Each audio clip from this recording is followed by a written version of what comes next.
Good morning, everybody. It's Dara. I wanted to bring you along on a little update for our fall and winter garden situation. We did get the beds covered with plastic. Well, two of the beds covered with plastic on Sunday, and it is now Thursday. And yeah, everything is looking really good. I did get a bunch of seeds started and tried out a couple of different mulching methods for seeds. I tried straw and burlap, and as of right now, I feel like the burlap is definitely winning, but you guys can tell me what you think. So let's go check it out. Okay, so we did get the strawberries into the bed that we had the garlic and onions planted last year. Heavily mulched those with straw. They're pretty much done for the season. The green beans are still going. You can see there's a couple of little skinny asparagus beans right there in the center of your screen.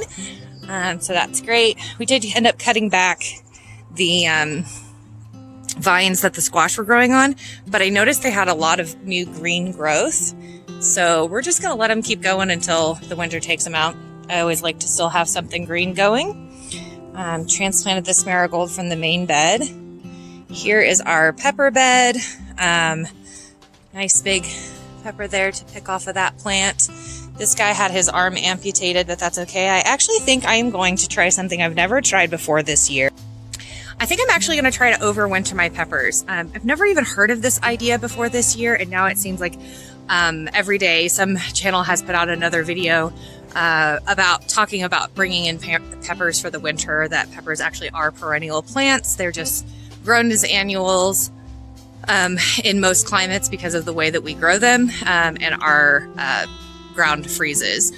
Peppers do not like being cold. So I've never done that before, but I've decided I think I am going to give it a shot. I'm kind of regretting ripping out the pepper plants that I did rip out because those had our chilies and poblanos. So it would have been nice to try that out with those plants, but we'll do it with the ones that are still in this bed and then go ahead and put some transplants in to replace them.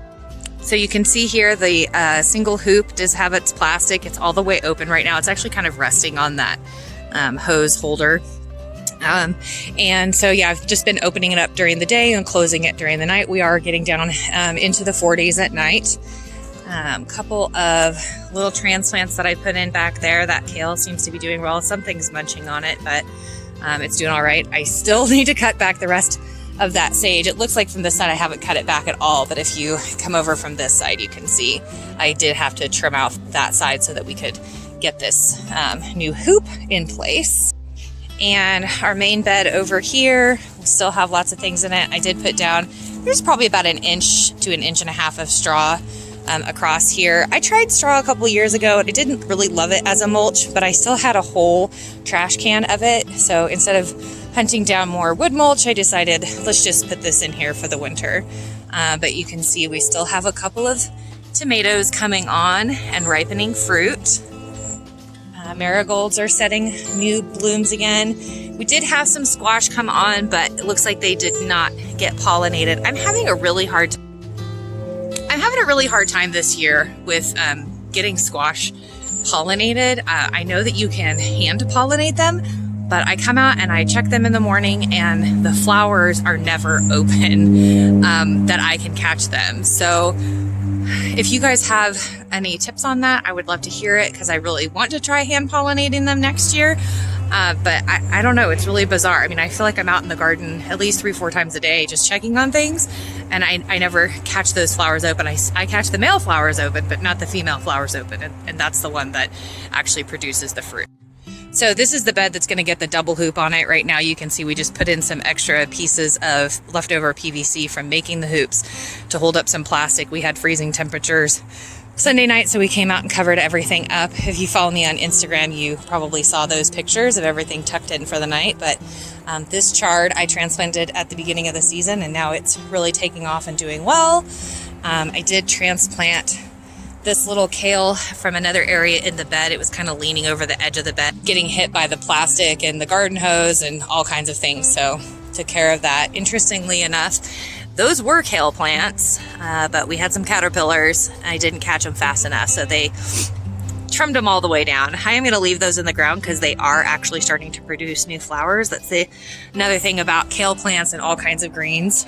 if you follow the cut and come again method, you can cut them down to about an inch or two of the root base, and they will continue to produce leaves. I've seen kale plants completely eaten all the way down to nubs like that before and come back and produce perfectly fine. So we have 2 tomato plants that I did leave in the ground. The other ones were just snipped off at the base. I left the roots in the ground to feed the wormies over the winter. Some beautiful bean plants. They've only produced a couple of beans. I'm not sure that they're going to have enough time to actually get a harvest off of them, but they are really pretty and vining.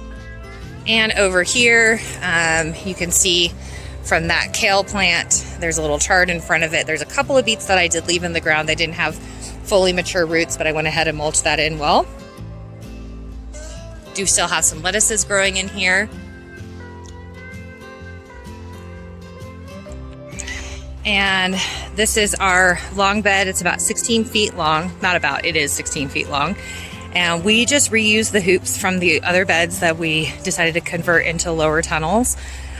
So we put some rebar down in and then shoved those hoops back on top, and then ran just a single pylon across the top that's zip tied in place. And then we bought this plastic to cover the entire bed. It took a little bit of troubleshooting. It is firmly attached on the other side with furring strips. I'll show you that in a minute.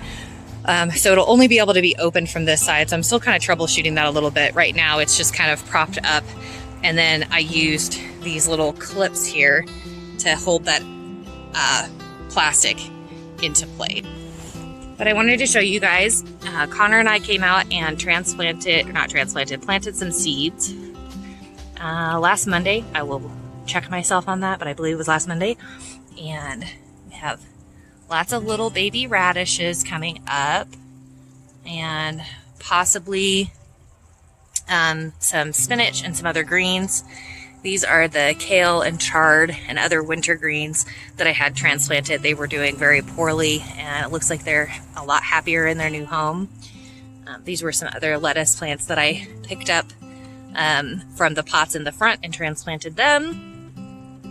And then all of these beans, I'm actually not going to harvest them for eating. There's not that many beans on them. But there are some beans growing on them. So I decided, since I planted all of my bean seeds this year, I'm going to try to go ahead and let them grow to mature pods, let them dry on the vine, and save them to plant next year. These are all burgundy bush beans. That's why they're that beautiful purple color. And you can see here, we have some more coming up.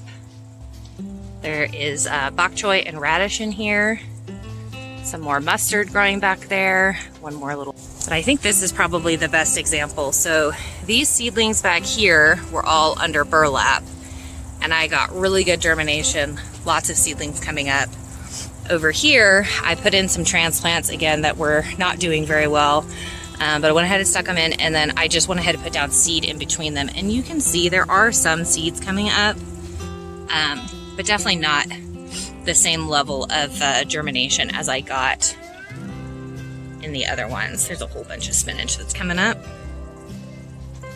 Still have one more tomato plant still in the ground here. It does have a few more tomatoes on it, so maybe we'll get a few more tomatoes this season. Yay. Okay, so the footage that you just watched is actually from October 1st, so we're doing a little bit of a time hop to October 11th. Took some video of the garden before I did what ended up being like an 8-hour workday unintentionally, but went through and just checked on things and put in some new seeds. Here you can see the pepper plants have all been removed from that bed. I am going to try to overwinter all of those, and I do plan on filming that process just so that we can see how it goes. But yeah. And here you can see all the tomatoes have been removed, just the remaining few kale plants. Those kale plants in the back corner that had been bitten down to nothing. Just went through here and topped everything off with some fresh soil and put down seeds. So in the next video, you will see an update on this bed right at the beginning.